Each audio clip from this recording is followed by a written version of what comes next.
কোনো একদিন আমার ফ্যান ফলোয়াররে এমন একটা অ্যামাউন্ট দিয়ে দেন, এখানে 30,000 টাকা আছে। রেগুলার যারা আমার ভিডিওতে লাইক করে এবং কি শেয়ার করে, সত্যি কথা এমন একটা অ্যামাউন্ট দিয়ে দেন।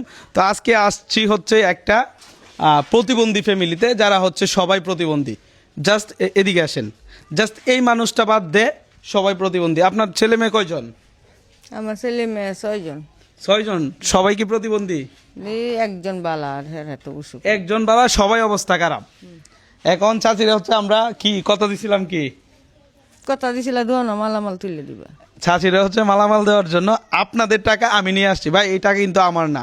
অনেকেই ভাবে আমি শিল্পপতি, আমি হ্যান ত্যান, আসলে কিছুই না। সম্পূর্ণ টাকা হচ্ছে মানুষজন আপনাকে আপনার ফ্যামিলিকে দেখা দিছে। তো আরেকটু জিনিস দেখাই, এটা হচ্ছে চাচির দোকান। এই দোকানটা হচ্ছে ধরেন না এখন নিলামে ওইটা গেছে, এই জন্যই চাচির হচ্ছে টাকা নাই, তাই না চাচি? আপনার টাকা নাই, এই জন্যই হচ্ছে আপনি দোকানে মাল তুলতে পারেন না। দোকান অনেকদিন যাবত বন্ধ। তা চাচার কি হয়েছে একটু বলবেন? চাচা তো হাড়ে টুপ করে মারা গেছে। কতদিন হয়েছে? 1 বছর হয়েছে। এই 1 বছরেই যত অধপতন সব হয়ে গেছে। ওনার হচ্ছে তিনটা প্রতিবন্ধী সন্তান একদম ঘরে থাকে, এদেরকে নেওয়াই যায় না, একদম অচল। ঠিক আছে ঘটনা, টাকাটি রাখেন। প্রতিবন্ধী ফ্যামিলির জন্য যারা যারা টাকা পাঠাইছেন নামগুলো একটু মিলিয়ে নেবেন। আব্দুল রহমান ভাই 2950 টাকা মালয়েশিয়া থেকে। তারপর হচ্ছে ফারজানা আপু 10,000 টাকা ইউএস থেকে। তারপর হচ্ছে রুবি বেগম 10,000 টাকা লন্ডন থেকে। আর টুকটাক আরও ধরেন 50 টাকা, 100 টাকা, 500 টাকা এমন অ্যামাউন্ট থাকতে পারে কয়েকটা। আমি এটা হচ্ছে উল্লেখিত করি নাই, এটার জন্য আপনার কেউ মন খারাপ করবেন না। টাকা যে আপনার যে দিছে মানুষজনের জন্য আপনি দোয়া করবেন।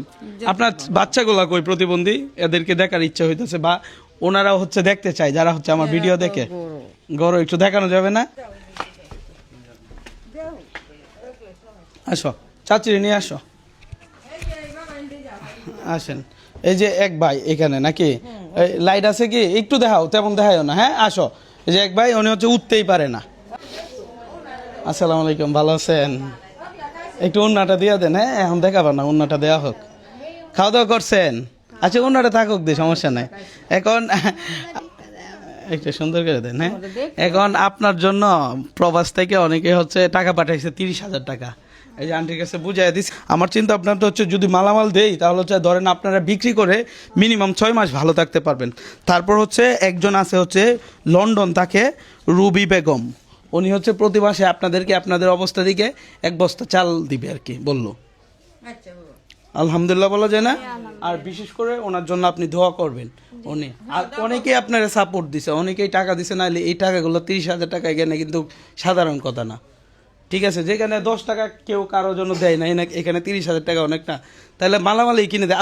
আপনারা বুঝেন, মালামালেই কিনে দিয়ে দিই, সবাই এটাই সাপোর্ট করবে। এটা যদি বেচাও যদি কান, তাহলে 6 মাস চলতে পারবেন। 6 মাস প্রয়োজনে আমি আবার আপনাদেরকে দেখলাম। চলেন, ওই ছেলে তো আসছে, দেখি আর একটু দোকানটা আপনাদেরকে দেখাই। সবচেয়ে ভালো লাগার বিষয় হচ্ছে চাচির যেহেতু এমন একটা দোকান আছে, আমরা হচ্ছে মালামালগুলাও কিনে দেই। আর এই ভিডিওটা আপনারা দ্বিতীয় পার্টে পাবেন। এদিকে আসেন চাচি, আপনার আর কোনো ত্রুটি আছে বা সমস্যা আছে একটু এদিকে ফিরে তাকায় বলেন। আপনার কি আরো কোনো সমস্যা আছে, ত্রুটি আছে? সমস্যা আছেন বাবা, আমার টুকটাক করে ঋণ ফিন আছে। আচ্ছা ঋণ বলতে এখন তো যেহেতু দোকান আছে, আপনি চাইলে এখান থেকে মাল কয়েকটা আর অল্প অল্প বেচে ঋণগুলো দিতে পারবেন। এখন যদি মোটা অঙ্কের একটা ঋণ আপনি দিয়ালান, তাহলে আপনার চালান কমে গেল। বুঝছেন বিষয়টা? মানুষ তো তিল থেকে তাল হয়, অনেক কিছু হইতে পারে, কারো চিল্লা কি হয় এটা তো আল্লাহ তাআলাই ভালো জানে। ঠিক আছে, সবকিছু পরে সবার জন্য দোয়া করবেন যেন ভালো কিছু হয়। যাই হোক, এই ভিডিওটা আমি এখানেই করতেছি। দ্বিতীয় পার্ট খুব শীঘ্রই আসতেছে। আমি হচ্ছে ওনার জন্য মালামাল কিনবো।